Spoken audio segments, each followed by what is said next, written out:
Tak ada dilepaskan tanpa dibebaskan. Ini tak ada. Mesti dikenakan hukuman.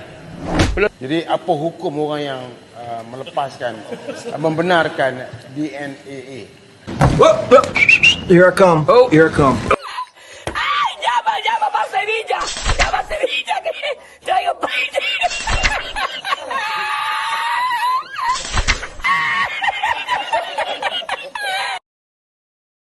Mereka tahu bahawa kalau mereka nak menggunakan kekuatan diri mereka, mereka tidak ada sebarang kekuatan. They have no strength. There is nothing positive about them in order for them to use that positivity to garner support from anybody. Tak ada apa yang positif tentang mereka. Cuma mereka tahu bahawa UMNO telah mengindoktrinasi sejak daripada zaman Mahathir dan kepimpinan-kepimpinan selepas Tun Dr. Mahathir, mengindoktrinasi orang-orang Melayu supaya menolak DAP.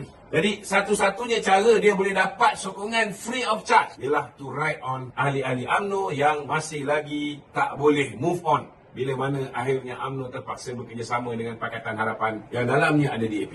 Dia orang cuba mengambil kesempatan, mengeksploitasi keadaan hari ini di mana ahli UMNO ada sebahagian daripada mereka yang belum boleh terima kerjasama dengan Pakatan Harapan, terutamanya DAP. Strategi mereka ini boleh mendatangkan hasil, tetapi untuk jangka masa panjang. Akhirnya, bila orang dah tengok UMNO bekerjasama dengan Pakatan Harapan, bekerjasama dengan DAP, kita boleh mentadbir negara dengan baik, dengan cemerlang selama tempoh 5 tahun. Tidak ada hak istimewa Melayu tergugat, tidak ada kedudukan Islam tergugat, tidak ada kedudukan bahasa Melayu tergugat, tidak ada kedudukan Raja-Raja Melayu tergugat. Semua okey, tak ada masalah. Orang Melayu tak berkecil hati dengan kenyataan yang dikeluarkan oleh DAP. Maka orang boleh terima kerjasama baru ni menjelang pilihan raya umum yang ke-16. Jadi saya yakin kalau mereka masih nak menunggang isu agama, menunggang isu bangsa ni, ianya tidak akan kekal lama. Dan rakyat Malaysia dah bosan dah bertelagah sesama sendiri ni terlalu lama. It's time to end this racism. Dan tiba masanya kita menghentikan politik perkauman yang sempit ni. Saya yakin ramai di antara rakyat Malaysia ni yang masih rasional, walaupun ada setengah-setengah tu mudah untuk dibakar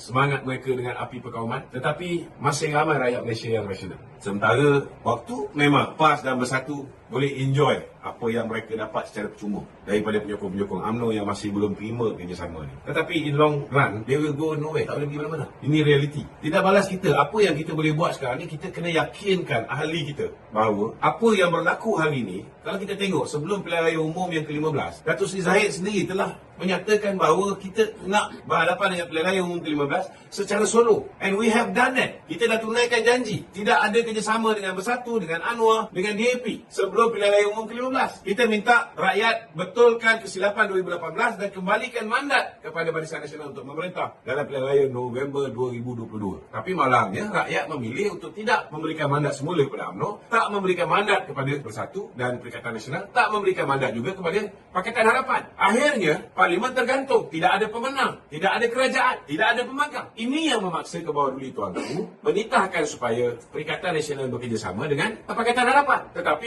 Perikatan Nasional angkuh dia tak nak kerjasama dengan Pakatan Harapan, maka akhirnya tuanku menitahkan supaya BN bekerjasama dengan Pakatan Harapan. Dan kita akur dengan titah tuanku, maka kita pun bekerjasama. Dan bagi saya, setiap apa yang berlaku ini, ianya dengan kehendak Allah Ta'ala. Dan sudah pasti ada hikmah di sebalik.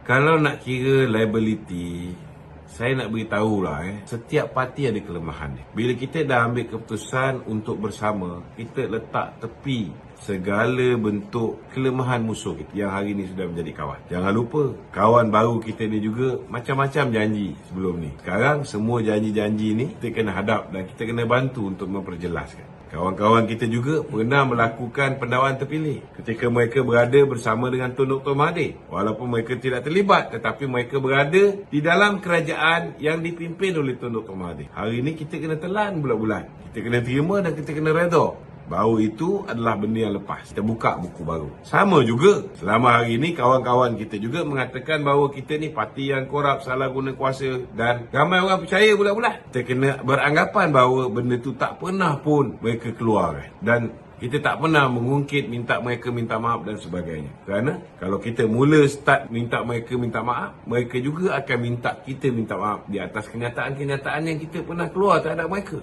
Jadi itu sebabnya kita tengok, kalaulah tak boleh nak faham macam mana cara nak bekerjasama dengan rakan baru yang dulu ni musuh, mungkin kita perlu belajar daripada Muhyiddin Yassin. Kalau dulu mereka kata PAS ni parti ajaran sesat, ada pernah kita dengar Muhyiddin hari ni mengulangi kenyataan-kenyataan yang dia buat ke atas PAS? Tak ada. Sebab apa?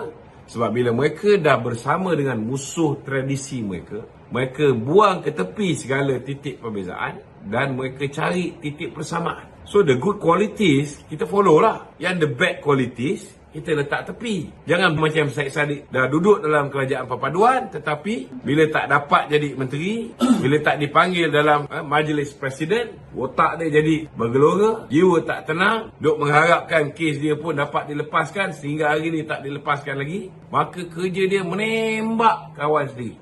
Atok dia tak pernah tembak.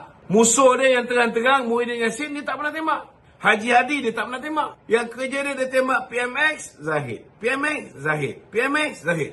Kalau kita ni man of principle, if you disagree with anything being done by PMX, just withdraw from this government. Kau satu orang, satu parti boleh kontang-ganti, tak ada masalah. Kalau tak puas hati juga, teringin nak bersama dengan geng-geng kluster mahkamah, Jana Wibawa, join Perikatan Nasional. Betul tak? Atau teringin hilang deposit, join Pejuang.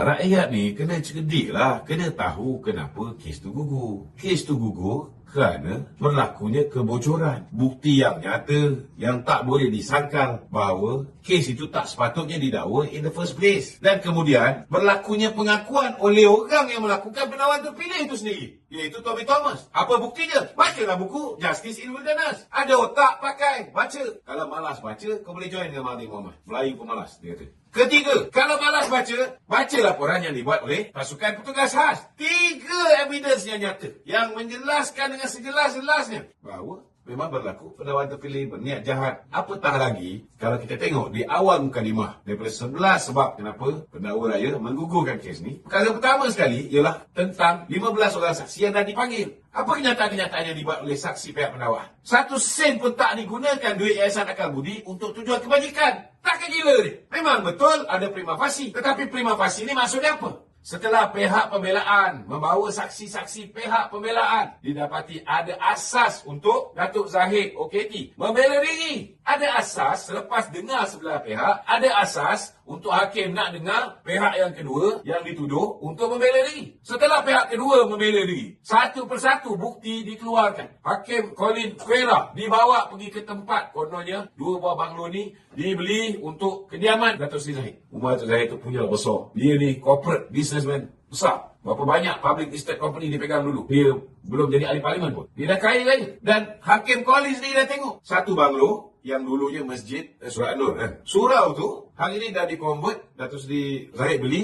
Satu jadikan Yayasan Al-Falah, tempat pembelajaran orang dewasa. Satu lagi dah jadi pusat tahfiz. Semua orang dah tengok, dah dapat dibuktikan. Dan kemudian dah ada overwhelming punya evidence bahawa Datuk Seri Zahid menggunakan duit yang daripada poket dia sendiri masuk ke Yayasan Akal Budi. Duit tu digunakan untuk buat rumah anak yatim, buat sekolah, buat masjid. Bukan hanya di Malaysia, seluruh dunia. Sampaikan ke Afrika, dekat Madagaskar, dekat Korea, dekat Australia. Gereja pun dia convert menjadi masjid, cetak Al-Quran, macam-macam yang dia buat. Jadi macam mana kata langsung tak ada buat kerja kebajikan? Tak gila.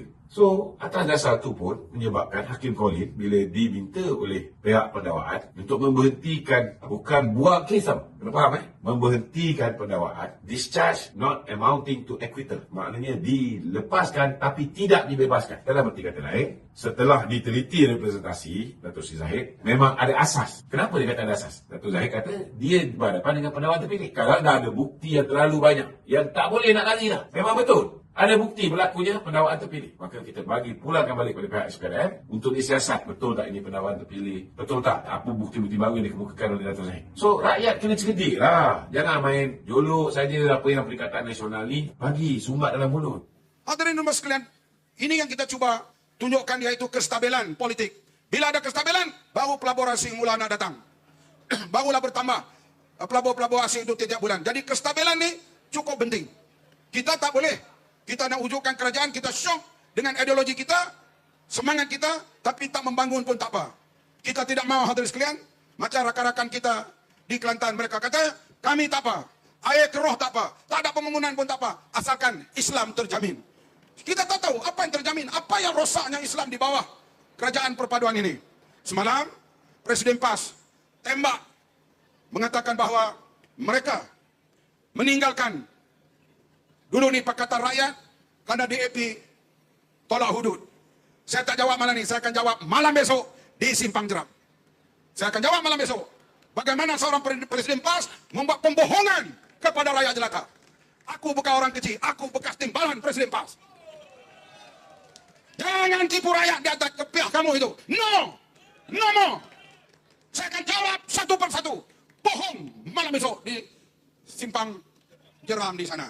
Malam ni, sebab saya nak simpan dulu nak jawab malam esok. Cukuplah membuat pembohongan tentang Islam terancam itu. Dan hari ini, Alhamdulillah, pihak keselamatan, pihak polis dah mula menangkap orang-orang yang terlibat dengan wang judi yang diberikan kepada parti lawan kita untuk membiayai mereka dalam pilihan raya lalu dan pilihan raya sebelum ini. Ini hadirin sekalian kita akan jawab kerana mereka menggunakan agama semata-mata untuk kepentingan mereka. Macam juga di Selangor. Dalam masa kempen pilihan raya, sekolah-sekolah agama diarahkan ditutup di Selangor. Main isu itu. Orang Melayu percaya. Padahal arahan Sultan Selangor waktu itu supaya semua sekolah agama yang tak ikut peraturan mesti ditutup. Karena berlaku kebakaran sekolah tahfiz, sekolah agama, mati berapa orang? 23 orang pelajar-pelajar meninggal dunia kerana tak ada pintu bomba, tak ada pintu keluar, tak ada saliran dan sebagainya. Sekolah agama seperti itu hendaklah ditutup dan membuat pembaharuan kalau nak buka semula. Tapi pilihan raya lepas dia kempen, kata Selangor di bawah Pakatan Harapan, berusaha untuk menutup sekolah agama. Ya, mereka dapat sokongan buat sementara. Saya yakin pembohongan mereka itu tak boleh bertahan hingga 4 tahun akan datang. Rakyat akan melihat perubahan ini dan saya yakin rakyat tidak bodoh, dapat maklumat yang betul. Mereka akan kembali bersama menyokong kerajaan perpaduan ini, insya-Allah. Hanya sekadar inilah ucapan saya malam ini. Saya harap semua kita jaga perpaduan kestabilan antara kaum, pemahaman antara kita supaya kita dapat negara yang stabil. InsyaAllah pembangunan akan meningkat dan kita hadapi suasana yang lebih tenang untuk kita mewujudkan Malaysia yang lebih harmoni, stabil dan perkembangan ekonominya yang lebih mantap, insyaAllah. Sekian dulu, terima kasih kepada semua. Wassalamualaikum warahmatullahi wabarakatuh.